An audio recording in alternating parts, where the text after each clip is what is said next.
الرحمن علم القرآن خلق الإنسان علمه البيان الشمس والقمر بحسبان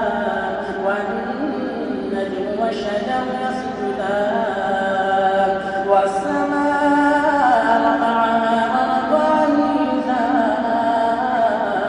ألا تطغوا في الميزان وأقيموا الوزن بالقسط ولا تخسروا الميزان والأرض وضعها للأنام فيها فاكهة والنخل ذات الأكمام والحب ذو العصف والريحان فبأي آلاء ربكما تكذبان خلق الإنسان من صلصال كالفخار وخلق الجن من مارج من نار فبأي آلاء ربكما تكذبان رب المشرقين ورب المغربين فبأي آلاء ربكما تكذبان مرج البحرين يلتقيان بينهما برزخ لا يبغيان فبأي آلاء ربكما تكذبان يخرج منهما اللؤلؤ والمرجان فبأي آلاء ربكما تكذبان وله الجوار المنشآت في البحر كالأعلام فبأي آلاء ربكما تكذبان كل من عليها فان ويبقى وجه ربك ذو الجلال والإكرام فبأي آلاء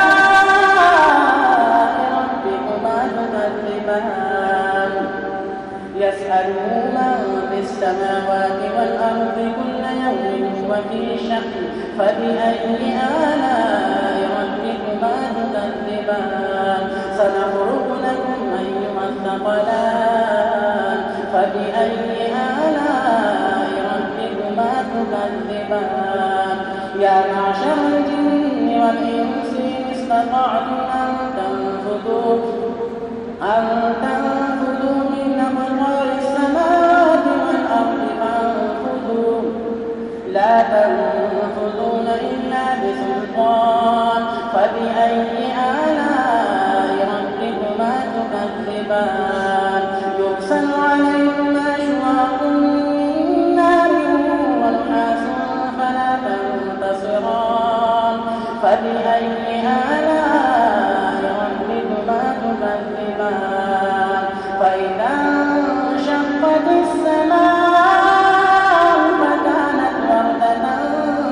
كالدهان فبأي آلاء ربكما تكذبان فيومئذ لا يسأل عن ذنبه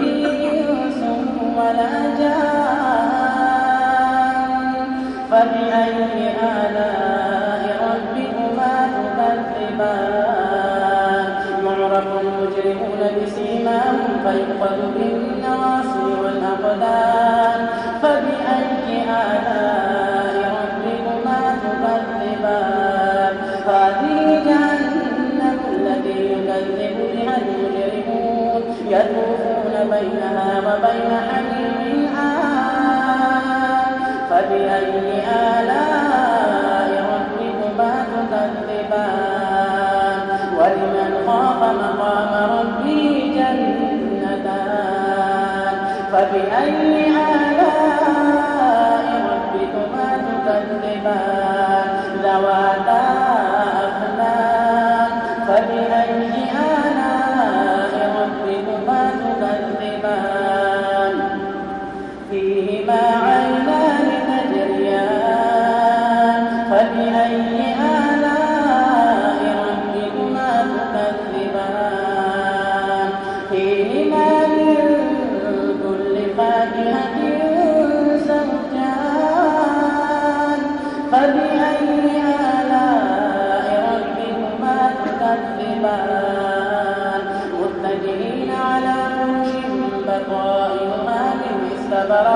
وجنى الجنتين دان فبأي آلاء ربكما تكذبان فيهن قاصرات الطرف لم يطمثهن إنس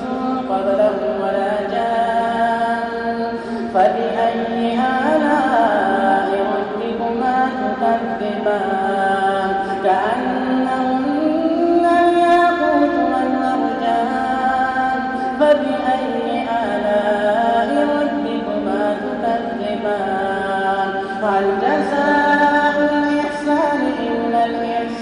الإحسان فبأي آلاء ربكما تكذبان ومن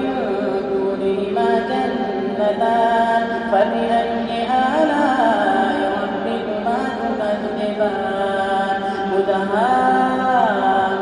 مدهامتان فبأي آلاء ربكما تكذبان فيهما عينان نضاختان فبأي آلاء ربكما تكذبان فيهما فاكهة ونخل ورمان فبأي آلاء ربكما تكذبان فيهن خيرات حسان فبأي آلاء ربكما تكذبان حور مقصورات في الخيام مقصورات في الخيام فبأي آلاء ربكما تكذبان لم يطمثهن إنس قبلهم ولا جان فبأي آلاء ربكما تكذبان متكئين